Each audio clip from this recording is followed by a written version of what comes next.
And my videos. Okay, तो मुझे पता चले कि मैं कितना सिखा रहा हूँ और आपको समझ आ रहा है कि नहीं। And try to share my videos with your friends, with your colleagues और with your relatives as much as possible. Okay, so start करते हैं। अब यहाँ से कि भाई हमने एडिटिंग देख लिया था, हमने स्केचिंग कंप्लीट कर लिया था, ठीक है। अब हम देखेंगे कंस्ट्रेंट। कंस्ट्रेंट से ही ये जो सॉफ्टवेयर है इसे पैरामीट्रिक कहा जा सकता है, ठीक है। Because without constraint I think ये पैरामीट्रिक सॉफ्टवेयर कभी हो ही नहीं पाता, ठीक है। तो कंस्ट्रेंट क्या है, उसका पर्पस क्या है, वो हम देखते हैं। जैसे हमने लाइन ली, ठीक है, तो लाइन लेने के बाद ये देखो वर्टिकल कंस्ट्रेंट हमें ग्रीन सिंबल में दिखाई दे रहा है। बिल्कुल वैसे ही अगर मैं हॉरिजॉन्टल लाइन ड्रॉ करने जाऊँ तो वहाँ पर भी एक सिंबल दिखेगा। बट इम्पॉर्टेंट ये है कि ये तो हम बाय डिफ़ॉल्ट ड्राइंग के वक्त ध्यान रख रहे हैं। कभी कभी क्या होता है कि जल्दबाजी के कारण आप ड्राइंग में गलती कर सकते हो, तो उस गलती को सुधारने के लिए आप कंस्ट्रेंट का यूज़ कर सकते हो। अब कैसे, वो मैं समझा देता हूँ। मान लेते मैंने वर्टिकल लाइन ड्रॉ करने के चक्कर में लाइन कुछ ऐसे टेढ़ी मेढ़ी बना दी। Centre click, centre click, dimension off कर देते ताकि आपको अच्छे से समझ आए।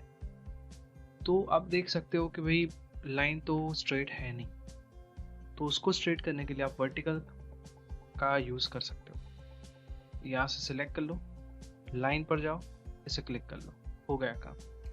देख सकते हो आप कि यहाँ पर वर्टिकल का सिंबल आ चुका है, ठीक है।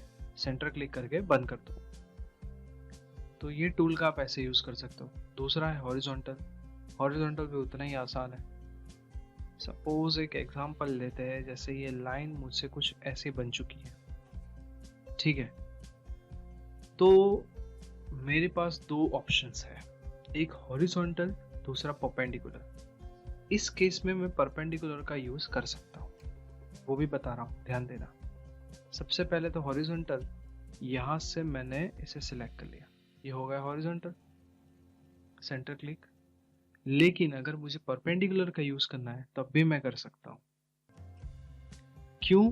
क्योंकि लाइन जो है वो अकेली नहीं है, उसके साथ एक वर्टिकल लाइन जुड़ी हुई है, जिसके रेफरेंस में मैं उसे परपेंडिकुलर कर सकता हूँ। अगर ये हॉरिजॉन्टल लाइन अकेली होती, मतलब ये अगर नहीं होता अपने पास वर्टिकल लाइन, तो मुझे कंपलसरी हॉरिजॉन्टल कंस्ट्रेंट से ही इसे हॉरिजॉन्टल करना पड़ता।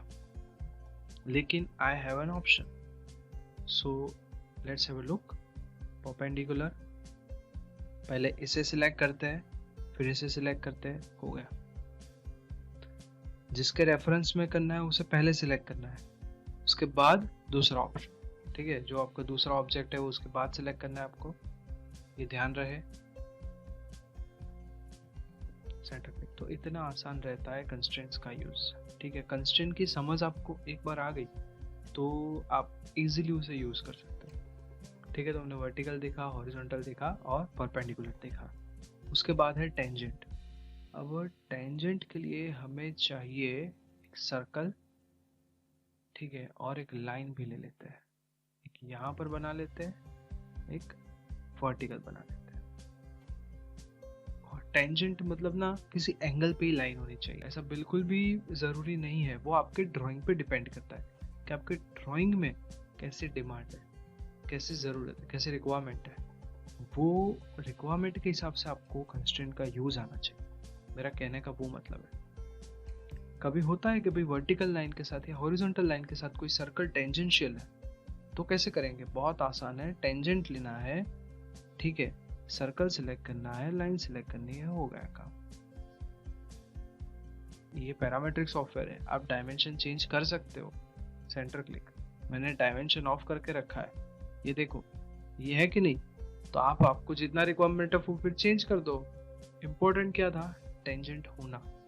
अब क्यों टेंजेंट होना इम्पोर्टेंट है? तो टेंजेंट लेते हैं, सर्कल सिलेक्ट करते हैं और लाइन, सेंटर क्लिक। क्या फर्क पड़ेगा इससे? ये देखो, मैं लाइन को कंट्रोल कर सकता हूँ, मैं सर्कल को भी कंट्रोल कर सकता हूँ, ठीक है। तो ये बहुत इंपॉर्टेंट है। ये देखो, ऊपर नीचे करूंगा फिर भी यहाँ से टेंजेंट नहीं जाएगा उसका, यही तो चाहिए था, ठीक है। Control Z, control Z, control Z, control Z.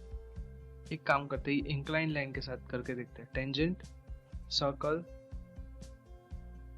कितनी दूर से टेंजेंट हो रहा है वो, ठीक है, तो क्या टेंजेंट में नहीं है? अरे वो है टेंजेंट, ठीक है।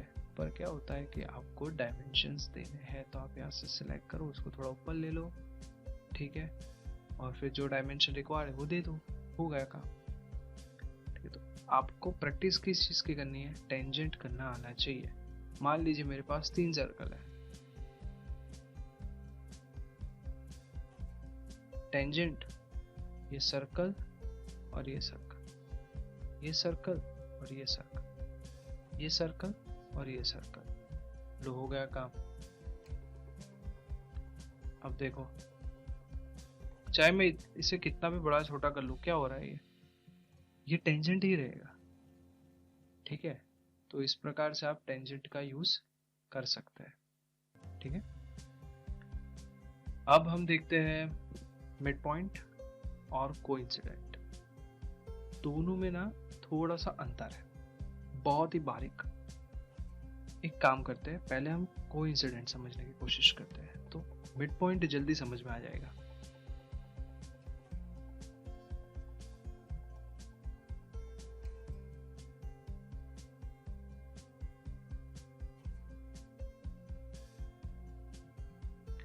कोइंसिडेंट मतलब किसी भी ऑब्जेक्ट के पॉइंट को किसी भी ऑब्जेक्ट के दूसरे पॉइंट पे जोड़ना, उसे कोइंसिडेंट कहते हैं, ठीक है। अब यहाँ से मैं कोइंसिडेंट ले रहा हूँ, ये पॉइंट इसका सबसे आगे का एंड पॉइंट मैंने सिलेक्ट किया, देखो आ रहा है, दिखना चाहिए ऐसा कर्सर रखने पर, क्लिक। फिर ये जो पॉइंट है उसे क्लिक किया, क्या हुआ? दोनों जुड़ गए। अब एक काम करते हैं, इसका सेंटर सिलेक्ट करते हैं और इसका जो एक वर्टेक्स बना है, ठीक है, उसे सिलेक्ट करते हैं, वो भी हो गया, सेंटर क्लिक। तो ये यूज है कोइंसिडेंट का, ठीक है। दूसरा भी एक यूज है, आप पॉइंट टू पॉइंट जोड़ सकते हो, ये तो हमने देख लिया। दूसरा, आप पॉइंट टू एंटिटी भी जोड़ सकते हो। पॉइंट टू एंटिटी मतलब कोइंसिडेंट में दो चीज पॉसिबल है, पॉइंट टू पॉइंट और पॉइंट टू एंटिटी। एंटिटी मतलब क्या? आप मान लेते कोइंसिडेंट लिया मैंने, ये क्या है? पॉइंट। ये लाइन क्या है? एंटिटी। तो लाइन पे क्लिक करो आप, देखो वो पॉइंट सीधा उस लाइन पे कोइंसिडेंट हो गया। दूसरा एग्जांपल ले लेते हैं, सर्कल का ये सेंटर और ये लाइन, तो इतना इजी है समझने में, ये इसे कोइंसिडेंट कहते हैं, ठीक है। किसी पॉइंट टू पॉइंट को जोड़ने के लिए या किसी पॉइंट को एंटिटी से जोड़ने के लिए, ठीक है। अब हम समझने की कोशिश करते हैं मिड पॉइंट। मिड पॉइंट में एक काम करते हैं, हम वही ऑब्जेक्ट्स लेते हैं। अब इसमें गौर करने जैसी बात, ये सिर्फ और सिर्फ mid point point to entity ही लेता है, आप पॉइंट टू पॉइंट नहीं कर सकते इसमें, ठीक है। मैंने इसका सेंटर सिलेक्ट किया, अब मैं लाइन सिलेक्ट कर रहा हूँ, तो क्या हुआ? वो जो पॉइंट था सेंटर सर्कल का, वो कहाँ जुड़ गया? लाइन के मिड में जाकर, ठीक है।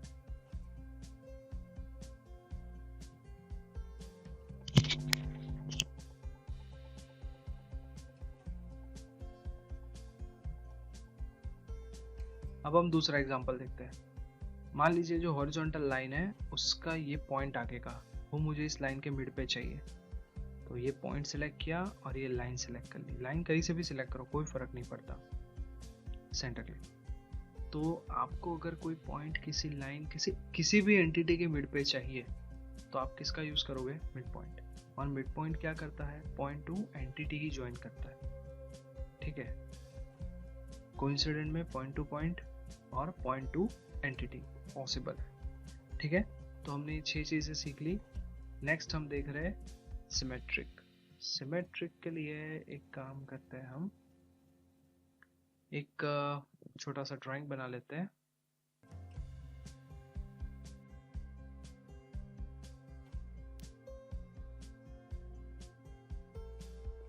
हाँ, तो ये हो गई एंटिटी रेडी।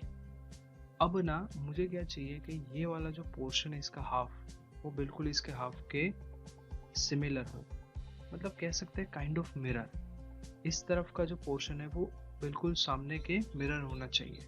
तो आप क्या करोगे? अब आपने मिरर से तो इसे बनाया नहीं है, तो अगर आपका ड्राइंग बन जाता है और आपको मिरर इफेक्ट देनी है तो आप दे सकते हो। आप सेंटर लाइन ले लो सबसे पहला,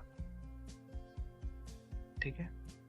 अब सामने सामने कौन से पॉइंट आएंगे वो हमारे लिए इम्पोर्टेंट है।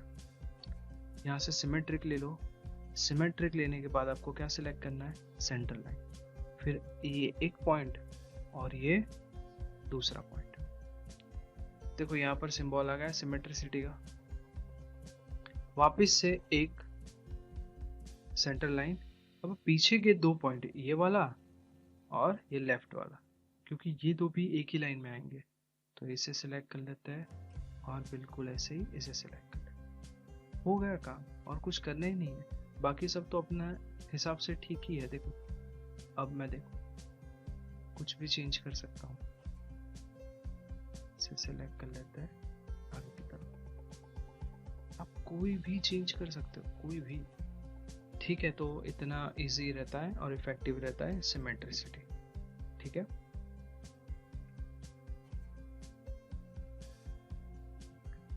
Control Z। अब मैंने सब कुछ अंडू कर दिया है।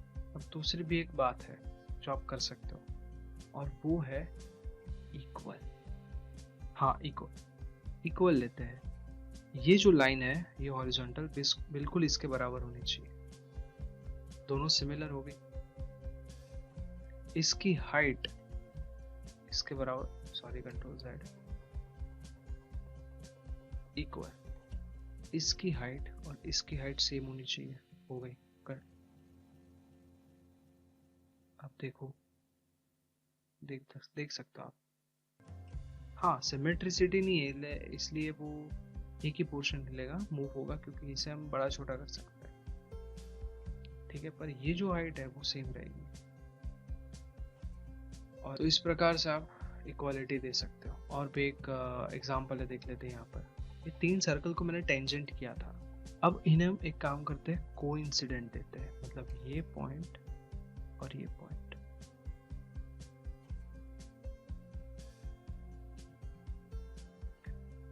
आपको याद होगा कि मैंने इसे टेंजेंट किया था। ठीक है, तो अब एक काम करते हैं, इसे इक्वालिटी देते हैं, मतलब रेडियस सेम हो जाएगा। इक्वल, ये सर्कल और ये सर्कल। सेंटर क्लिक, यहाँ से जाओ डायमेंशन, काम करते हैं, इसे निकाल देते हैं पूरा, डिलीट। हो गया, बहुत ही आसान है।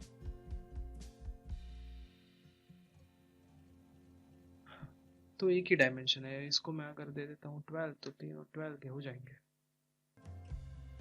ठीक है, तो ये रहेंगे टेंजेंशियल, लेकिन तो इस तरह से आप ये कंस्ट्रेंट का यूज कर सकते हैं। और एक है लास्ट, पैरेलल, वो भी हम देख लेते हैं। लाइन, यहाँ पर एक लाइन ड्रॉ कर देते हैं कुछ इस तरह से।